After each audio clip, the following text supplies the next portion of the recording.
Assalamualaikum dan salam sejahtera serta selamat malam.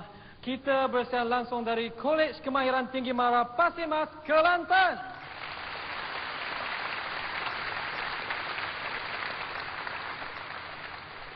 Satu matlamat, satu suara. Pastinya anda sedang menonton Suara Siswa bersama saya, Fazli.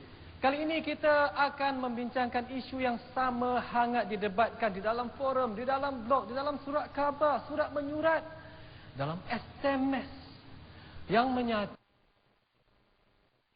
bersama dengan 3 orang ahli panel kita pada malam ini, dan dengan itu saya jemput ahli panel saya untuk bersama-sama saya di atas pentas.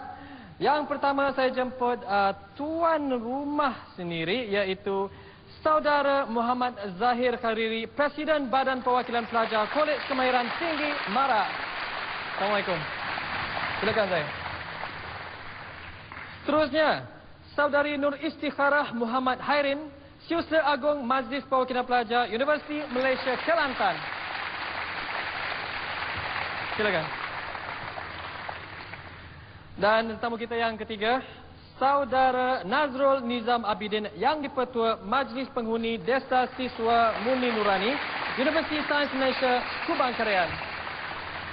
Silakan. Sebenarnya, apabila diperkatakan tentang teori dan praktikal, ramai yang menyarankan kita buka buku balik. Kita buka kerangka minda balik. Kita cari di mana persoalan yang sebenar. Yang di IPTA menyatakan bahawa praktikal itu sama penting, praktikal itu amat penting, tetapi teori yang paling utama. Tapi yang IPTS pula, pelajar-pelajarnya menyatakan bahawa teori taklah begitu penting, tetapi praktikal yang patut diutamakan, dan itu yang kita ingin bincangkan bersama. Dan untuk membuka tirai perbincangan kita hari ini, kita ingin faham tentang satu penyataan yang menyatakan bahawa tamadun telah membuktikan bahawa teori dan praktikal perlu seiringan. Tapi masih ramai, mungkin di kalangan anda sendiri yang menyatakan bahawa teori itu lebih penting dari praktikal ataupun sebagainya. Dan kalau kita tengok erti sebenar yang dimaksudkan dengan teori di sini, mengikut Kamus Besta menyatakan bahawa teori merupakan satu pendapat yang dikemukakan untuk menerangkan sesuatu perkara, ataupun prinsip-prinsip am atau asas-asas kasar yang menjadi dasar pembentukan sesuatu pengetahuan. Itu yang dikatakan sebagai teori. Jadi kita buka pentas untuk Saudara Zahir mulakan. Yang mana sebenarnya penting, Zahir? Terima kasih, Abang Fazli. Jadi pertama-tamanya sekali, saya bagi pihak KKTM sebenarnya ingin mengucapkan jutaan terima kasih kepada pihak RTM kerana sudi menjadikan Kolej Kemahiran Tinggi Mara ini sebagai satu venue, sebagai satu gelanggang dimana untuk kami berhujah, untuk kami berkongsi pendapat sebagai golongan remaja, golongan pelajar, di mana dapat berkongsi hujah dan berkongsi pendapat apa-apa isu sekalipun. Kena tekan satu suara satu maklumat hanya dalam Suara Siswa. Teruskan saya. Dan sememangnya pada pendapat saya sendirilah, saya tidak memandang pada tajuk hari ini, saya tidak memandang pada perkataan atau itu.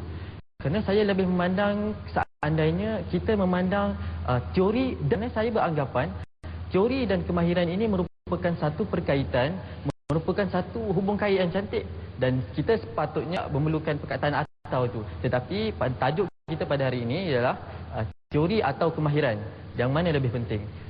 Ingin saya kaitkan di sini sebagai contohnya lah, kita sebagai orang Islam, sebagai seorang Muslim, disuruh sembahyang, disuruh puasa, tetapi di manakah tercatatnya secara asasnya? Dan kita lihat Al-Quran itu adalah secara teori dan secara asas tercatat di dalam Al-Quran, dan di mana secara praktikalnya Nabi Muhammad SAW adalah praktikalnya. Di situlah yang ingin saya betapa perkaitan antara teori dan praktikal ini. Dan kita lihat juga sebenarnya Piramli sendiri mengatakan irama dan muzik tidak boleh dipisah. Jadi itulah yang ingin saya kaitkan pada peringkat awal ini.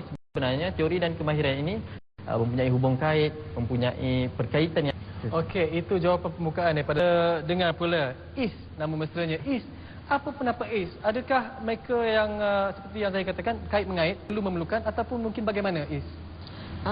Pendapat saya seperti juga pendapat Zahir tadi, teori dan praktikal perlu seiring. Bila seseorang itu tahu sahaja tentang teori tetapi dia gagal untuk mengaplikasikannya kepada praktikal, benda yang dibuat juga tidak boleh dijalankan dengan sempurna. Jadi bagi saya, kalau kita tahu saja pasal praktikal tapi kita tidak memandang menitik beratkan pasal teori, pun tidak berjalan juga. Sebab apa yang kita buat, kita tidak tahu apa yang kita buat. Sebab kita tidak tahu, kita tidak faham apa itu teori yang memerlukan perkara itu dibuat. Jadi bagi saya, pendapat saya, teori dan praktikal perlu seiring bagi menjana mahasiswa di Malaysia ni jadi seorang yang berdaya saing dan boleh ke arah keluar, ke dunia global. Okey, terima kasih. Jawapan pembukaan yang cukup bernas. Dan kita pergi kepada Nazrul. Nazrul, adakah anda sama dengan pendapat mereka ataupun mungkin anda agak condong ke arah praktikal atau teori? Terima kasih Saudara Fazli. Saya pertama kalinya ingin mengucapkan terima kasihlah kepada pihak penganjur kerana menjemput saya lah, kerana bukan senang peluang nak masuk TV kan. Jadi tajuknya teori atau praktikal mana lebih penting. Saya ibaratkan soalan ini seumpama antara telur dengan ayam, mana datang dulu.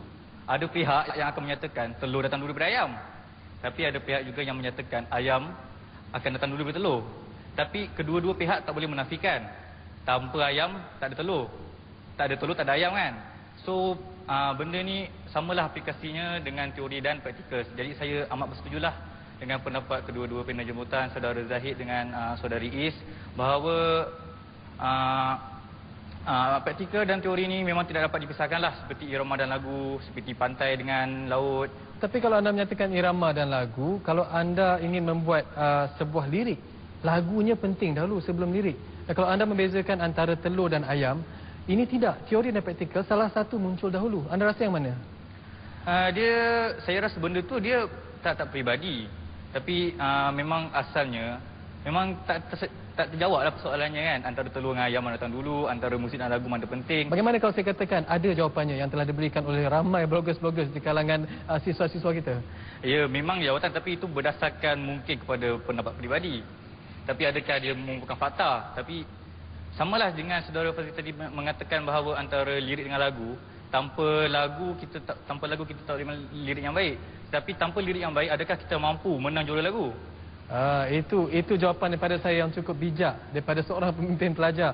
Dan sebenarnya buat anda yang sedang menonton secara langsung, anda boleh membuat panggilan kepada kami untuk memberi cadangan ataupun soalan kepada panel kita di nombor 09-791-6475. Saya ulangi, 09-791-6475, dan anda boleh perhatikan kaca TV anda dan nombor ini akan diterakan buat maklumat anda. Dan saya nak bertanya kepada ketiga-tiga ahli panel kita hari ini, sebenarnya apabila yang syarikat-syarikat swasta mengambil seorang pekerja untuk bekerja dengan mereka, persoalan yang sering timbul adalah pengalaman bekerja. Dan ini saya berkongsi dengan anda kembali. Kamus Besta menyatakan praktikal, dengar baik-baik ya. Praktikal melibatkan atau berkaitan dengan pengalaman atau penggunaan sebenar, bukan teoretikal, sesuai untuk digunakan. Itu dalam kamus tu. Jadi sebenarnya, mungkinkah benar pendapat syarikat-syarikat swasta bahawa kebanyakan siswa kita tidak ada pengalaman, maka mereka tidak mampu bekerja dengan bijak? Mungkin Zahir boleh bantu dengan jawapan yang benar. Itu sebenarnya menjadi permasalahan dalam negara kita sebenarnya. Kita ada sektor swasta, sektor kerajaan sendiri, sektor awam. Jadi sebenarnya kalau disebut balik semula tentang kelebihan antara teori dan kemahiran ini, sebenarnya kalau saya bagi pendapat peribadi saya, dan saya yakin dengan pendapat saya ini, bahawa kita akan dapat lihat di antara teori dan kemahiran ini ataupun praktikal ini berdasarkan kepada profesi yang dituju. Seandainya dia ingin menjadi seorang doktor, dia memerlukan either teori atau kemahiran. Dan seandainya dia ingin menjadi seorang